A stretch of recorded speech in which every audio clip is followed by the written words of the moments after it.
ఏది అయినా ట్రై చెయ్యి ఆచి చికెన్ మసాలా. ఆచి చికెన్ మసాలా.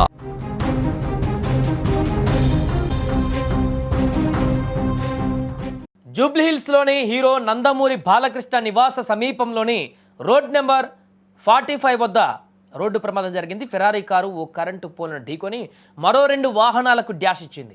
ఈ ప్రమాదంలో ముగ్గురికి తీవ్ర గాయాలయ్యాయి. సమాచారం అందుకున్న వెంటనే పోలీసులు అక్కడికి చేరుకొని సహాయక చర్యలు చేపట్టారు. బాధితులను ఆసుపత్రికి తరలించారు. ట్రాఫిక్ జామ్ కావడంతో వెంటనే క్రమబద్ధీకరిస్తున్నారు. మరిన్ని వివరాలు తెలియాల్సి ఉంది. ఆ కారుకు సంబంధించిన డీటెయిల్స్, అందులో ఎవరున్నారు, వాటికి సంబంధించిన వివరాలు కూడా. హైదరాబాద్ జూబ్లీహిల్స్లో ఫెరారీ కారు బీభత్సం సృష్టించినటువంటి ఘటన ఆ ప్రాంతంలో ఒక్కసారిగా ఆందోళన కలిగించింది. రోడ్ నెంబర్ 45లో ఓవర్ స్పీడ్తో డివైడర్ దాటి ఎదురు రోడ్డుపై వస్తున్నటువంటి వాహనాలను కూడా ఇది ఢీకొట్టింది.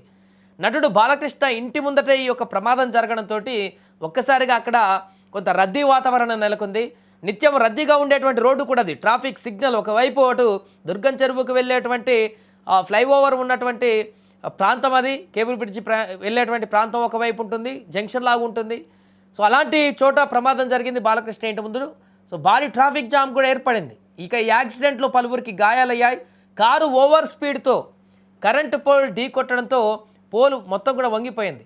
డివైడర్ పై నుంచి దూసుకు వెళ్ళిన కారు ఎదురుగా వస్తున్నటువంటి అటువైపు నుంచి కార్లు బైకులను ఢీకొట్టడంతో ముగ్గురికి గాయాలయ్యాయి. ప్రమాదంతో అప్రమత్తమైనటువంటి వారందరూ కూడా మిగతా వాహనదారులు వెనక నుంచి వస్తున్న వాళ్ళు అప్రమత్తమై బ్రేకులు వేయడంతో వాళ్ళకు కూడా ప్రమాదం తప్పింది. వెనక నుంచి వచ్చిన కార్లు ఒకదానికొకటి ఢీకొన్నాయి. సడన్ బ్రేక్లు వేసి కొన్ని ఈ కార్ ప్రమాదం తర్వాత దీంతో 2-3 కార్లు కూడా డ్యామేజ్ అయిపోయాయి. ఈ ప్రమాదంలో ఫెరారీ కార్ అయితే పూర్తిగా ధ్వంసమైంది. గాయాలైనటువంటి ప్రయాణికులను దగ్గరలో ఉన్నటువంటి ఆసుపత్రికి తరలించారు. సమాచారం అందుకున్న పోలీసులు వెంటనే అక్కడికి వచ్చారు. ట్రాఫిక్ క్లియర్ చేశారు.